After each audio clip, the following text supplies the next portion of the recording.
All right, so this is the counting principle, and this is again where you're just multiplying to find the number of total outcomes.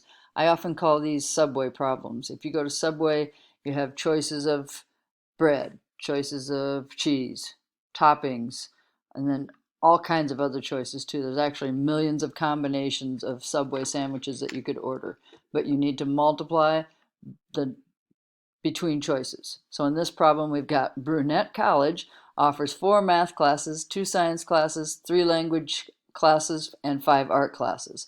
Sylvia needs to sign up for exactly 1 class in each subject. So here's what I was talking about. You need to multiply between your choices or between your options.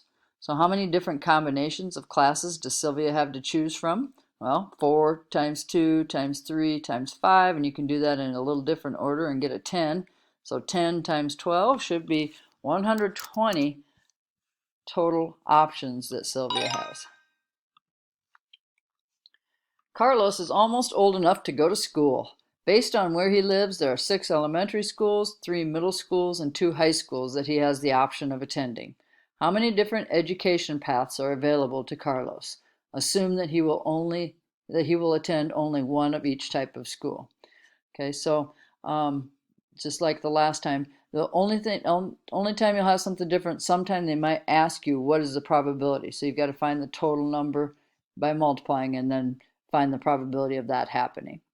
So we've got 6 times 3 times 2, so 18 times 2 is 36 different education paths that Carlos could take. So you might think, these are like that IXL link that we started with, and you're exactly right. But it's the counting principle, but I often call them Subway problems. John always wears a shirt, pants, socks, and shoes. He owns 12 pair of socks, 3 pair of shoes, and 5 pairs of pants, and 5 shirts. How many different outfits can John make? Well, let's see. We've got 12 times 3 is 36. I better grab my calculator here. Times 5 times 5. So 36 times 25 is 900 total outfits that John could make out of the clothes that he has. All right, so I think you can handle these. Good luck.